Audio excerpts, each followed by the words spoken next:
দেওয়ার দরকার নাই, এগুলো এই সাফারিংস এর মধ্যে দিয়ে আমরা বড় হয়েছি, আমরা দেখতে দেখতে বড় হয়েছি। আপনাদেরকে শুধু একটা কথা জানাই, যখন বিএনপি জামাত জোট ক্ষমতায় 1 থেকে 6 তখন বিরাট আন্দোলন হয়েছিল জাতীয়করণের জন্য। সাইফুর রহমান খান, আল্লাহ ওনাকে জান্নাতুল ফিরদাউস নসিব করুন, উনি অর্থ এবং পরিকল্পনা মন্ত্রী ছিল। তুমুল চাপ সত্ত্বেও তিনি বললেন যে এইটা কোনোভাবেই সম্ভব না, তাহলে নাকি এটা রাজকোষ খালি হয়ে যাবে। এরপর সবাই আসলো। আমি একটা কথা বলি, এই যে কয়েক মাস আগে আপনারা সচিবালয়ের সামনে আন্দোলন করলেন, আমরা সবাই সেটার সাথে ছিলাম, আমাদের তরফ থেকে যত ইনপুট দেওয়া দরকার ছিল আমরা দিয়েছি। মানে আমার একটা কথা আমি আজকে আপনাদের মাধ্যমে বলতে চাই, এই সরকার একটা পারলে উদ্যোগ নিক বা সামনে যারা ক্ষমতা আসবে, শিক্ষকদের কোনো বেতন দেওয়া দরকার নাই। আপনারা তাদেরকে নিজের হাতে তার বাসা ভাড়া দিবেন, বাজার করে দিবেন, আর বাচ্চাদেরকে স্কুলে ফি দিয়ে দিবেন, তাদের হাতে কোনো বেতন দেওয়া লাগবে না। দেখেন শিক্ষকদের ক্রাইসিসটা কি।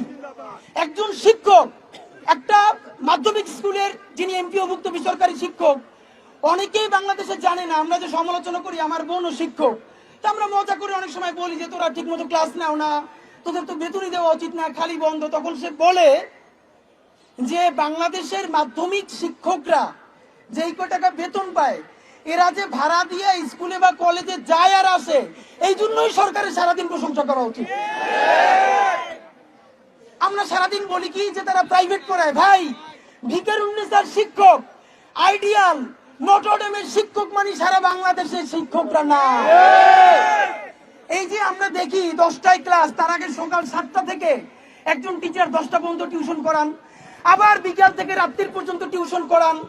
এইখানে সচিবালয়ে বসে প্রতিদিন আমরা নতুন নতুন মিটিং করি, কোন টিউশন শিক্ষকরা করতে পারবেন না। ভাই এই 10 জন 20 জন কইরা পড়ায়, এক একজন দেয় 200 টাকা কইরা, তাও আবার 5-6 মাসের বেতন বাকি। তো আপনি যেই বেতন দিয়ে দেখেন একজন শিক্ষক, তার ন্যূনতম যদি একটা 2 রুমের বাসায় একটা মফস্বল শহরে থাকে, আমারে বলেন 2 রুমের একটা বাসা 10,000 টাকার নিচে ভাড়া বাংলাদেশের কোথায় আছে? 2-3 রুমের বাসা আসেন।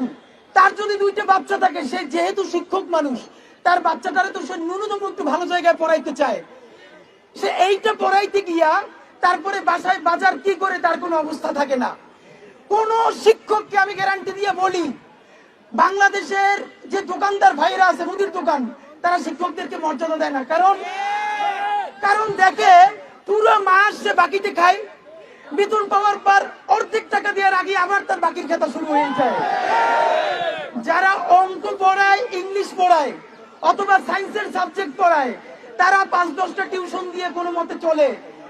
এর বাইরে যে হাজার হাজার লক্ষ লক্ষ শিক্ষক যারা ম্যাথ পড়ায় না, ইংলিশ পড়ায় না, সায়েন্স পড়ায় না, তারা কি মাটি খেয়ে বাঁচবে আমারে বলেন?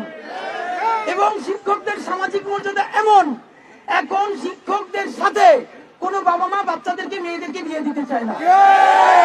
কারণ কোন শিক্ষক জামাই ঠিক মতো শ্বশুর বাড়িতেও বাজার করতে পারে না, আত্মীয়তা সম্পর্ক রক্ষা করতে পারে না, বাবা মা গিয়ে তার বাসায় 5 দিন থাকবে, ভালো খাওয়াইতে পারে না, সারাদিন মনটা যার ছোট কইলে থাকে, দোকানদার টাকা পায়, আত্মীয় স্বজনের মায়ের চিকিৎসার টাকা দিতে পারে না, সে স্কুলে গিয়ে কোন ছাতাটা পড়াবে আমার বলে? বাংলাদেশের কোন সরকার মন্ত্রীদের নামে 10 কোটি 12 কোটি টাকায় যখন গাড়ি কেনে, আপনি ভাবেন বাংলাদেশের মতো একটা দেশ, এইখানে মন্ত্রীদের নামে কোটি টাকার গাড়ি লাগবে কোন কারণে আমার বলেন? যার এত দামি গাড়ি ছাড়া চলবে না, তারা তো মন্ত্রী হওয়ার জন্য কেউ হাতে পায়ে ধরে নাই। আপনি ব্যবসা করেন, যেরকম অনেকে টাকা পাচার করতো সেইটাই করেন। মন্ত্রীদের নামে ইতিমধ্যে এই সরকারও দেখেন নতুন 30টা গাড়ি কেনার সিদ্ধান্ত নিছে। সচিবদের নামে কোটি কোটি টাকা শুধু গাড়ি না, তাদের যে ফ্ল্যাট, অতিরিক্ত সচিবদের এমন আলিশান ফ্ল্যাট তো আপনারা দেখেন নাই।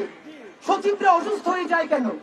কারণ চাকরির পরে এই ফ্ল্যাট ছাই দেশে কোথায় যাবে চিন্তাই করতে পারে না। সবার নামে, সচিবদের, অতিরিক্ত সচিবদের নামে এক একটা মিনি জান্নাত বানাই রাখা হয়েছে। সামরিক বাহিনীর কর্মকর্তারা চাকরিতে তো প্রিভিলেজ থাকেনি, তারপরে অবসরে যাওয়ার পর ডিওএইচএস তাদের নামে বাড়ি আছে, তাদের নামে ফ্ল্যাট আছে। একবার যদি পিস কমিশনে যাইতে পারেন তারা, শান্তিরক্ষী জাতিসংঘে, তারা ভালো একটা টাকা ব্যাংকে জমাইতে পারেন। আর্মিদের ডিওএইচএস ফ্ল্যাট দেওয়ার সময় রাজকোষে টাকা নাই, কেউ জিজ্ঞেস করে না। সচিবদের নামে কোটি কোটি টাকার গাড়ি বাড়ি সুযোগ দেওয়ার সময় রাজকোষে টাকার অভাব হয় না। মন্ত্রীদেরকে শুধু এইটাই না, ট্যাক্স ফ্রি কোটি কোটি টাকার গাড়ি মন্ত্রীরা আনতে পারবে, এমপিরা আনতে পারবে, এই জন্য রাজকোষ ফাঁকা হয়ে যায় না। বাংলাদেশের রিক্সাওয়ালা, ভ্যানওয়ালা, সবজিওয়ালা, শিক্ষকের টাকায় পূর্বাচলে যে উড়াল সেতু করা হয়, যেখানে সিএনজিও উঠতে পারে না, তখন রাজকোষ ফাঁকা হয় না। আর আমার শিক্ষক যাদের হাত ধরে নতুন জাতি দাঁড়াবে, তাদেরকে 2000 টাকা বাসা ভাড়া ভাড়ানোর জন্য আবার লাখ লাখ টাকা খরচ কইরা সচিবালয়ে মিটিং করা লাগে।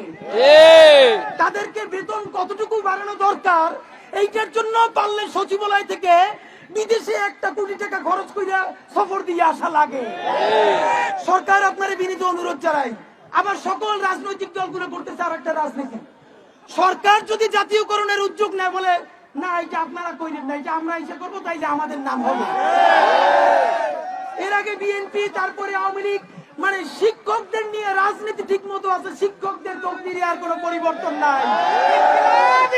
ভাইরা আমার, যদি শিক্ষকদেরকে বেতন দিতে বেশি কষ্টই হয়, তাহলে সরকারের একটা ভালো পরামর্শ দিয়ে শেষ করি। লক্ষ লক্ষ শিক্ষক তো এদেশে যেই পরিমাণ ক্ষতি শিক্ষার নামে হাসিনা করছে, এইটা পড়ালেখা না করে পোলাপান নৈকদিন লিস্টে রাখলেও দেশের উন্নয়ন হইত। আবার দেখেন, শিক্ষকদেরকে আর একটা ভয়াবহ কথা বলি, ইউনো অফিস, জেলা অফিস থেকে শিক্ষকদের নামে বিভিন্ন ট্রেনিং আসে, আইসিটি ট্রেনিং। এই সেই 7 দিন ট্রেনিং এ গেলে 10,000 টাকা পাবে। কেউ বলে না যে এই 10,000 টাকা ট্রেনিং এর জন্য উপজেলা শিক্ষা অফিসাররে প্রত্যেক শিক্ষকের 2-3 হাজার টাকা করে আবার ঘুষ দেওয়া লাগে। আপনারা কেউ সামনে স্বীকার করবেন না, কিন্তু কথা সত্য কিনা বলেন।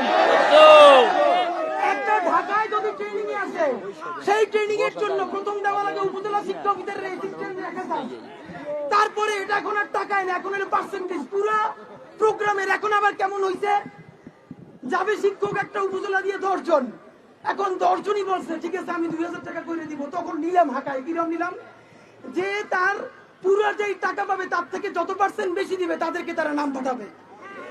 এই কইরা এখন আফসোসটা বলি, সচিবদের এই নিয়ে কোনো দুঃখ নাই, সামরিক বাহিনীর নাই, রাজনীতিবিদদের নাই। কারণ বাংলাদেশের আমলারা, বাংলাদেশের সুশীল সমাজ, অন্যান্য সবাই কারো সন্তান ইউনিয়নে, উপজেলায়, জেলার বেসরকারি শিক্ষা প্রতিষ্ঠানে পড়ে না। এই শিক্ষকের ভ্যাট ট্যাক্সের টাকায় তার বাচ্চা পড়ে ইংলিশ মিডিয়ামে অথবা প্রাইভেট বিশ্ববিদ্যালয়ে। আর একটু বড় হইলে তার আমেরিকা, কানাডা, অস্ট্রেলিয়া, মালয়েশিয়া পাঠিয়ে দেয়। সুতরাং তার তো কোনো আফসোস নাই। সরকার বাহাদুর, আল্লাহর ওয়াস্তে আপনারা তো বেশ কিছু ভালো কাজের উদ্যোগ নিছেন।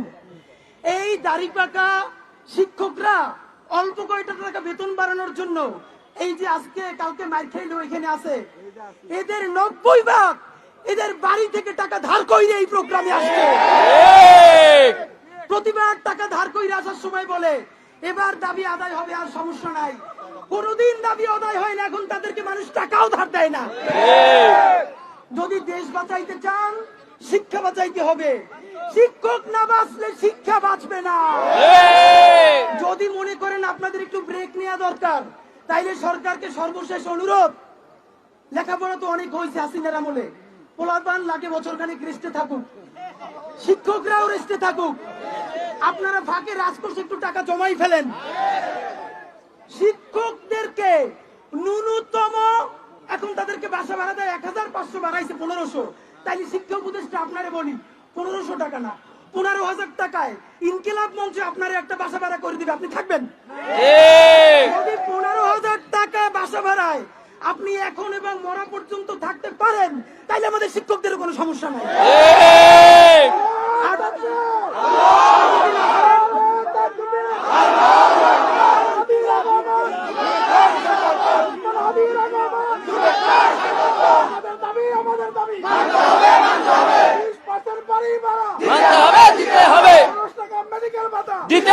দিতে হবে। দেখেন কি লজ্জাজনক স্লোগান না? 12,000 টাকা যার বেতন, তার 20% কয় টাকা? এই কয় টাকা বাড়ি বেরার জন্য স্লোগান দেওয়া লাগে। 2500 টাকা। 15,000 টাকা যার বেতন, সে 15% টাকা চায় ওষুধের জন্য। এইটা আবার দেশে স্লোগান দিয়ে আদায় করা লাগে। মানে এর থেকে লজ্জা আমরা জাতিগতভাবে আর কোথায় যাবো? বন্ধুরা, আপনাদেরকে বলি, সামনের নির্বাচনের আগেই আপনাদের ন্যূনতম ন্যায্য অধিকার আপনাদেরকে আদায় করে নিতে হবে। আপনারা কোন রাজনৈতিক দলের পকেটে ঢুকেন না, স্বতন্ত্র আন্দোলন করবেন, স্বতন্ত্র বাংলাদেশ আপনাদের সাথে থাকবে ইনশাআল্লাহ। যদি ওনাদেরকে ন্যূনতম 20% বেতনের বাড়ি ভাড়া আর চিকিৎসা খরচ না দেওয়া যায়, তাইলে এই যে মাত্র সামান্য যে টাকাটা দিতেছেন, এটা বন্ধ করে দেন। আগামী 6 মাস 1 বছর স্কুল কলেজ বন্ধ থাকুক, বাচ্চারা রেস্টে করুক, শিক্ষকরা প্রয়োজনে যেতে পারে রিক্সা ভ্যান চালাইয়ে খাক। যেদিন ন্যূনতম তার চিকিৎসার কিছু টাকা আর বাসা ভাড়ার টাকাটা দিয়ে তারে ফিরাইতে পারবেন, সেদিন আবার স্কুল কলেজ খুলে দিয়েন।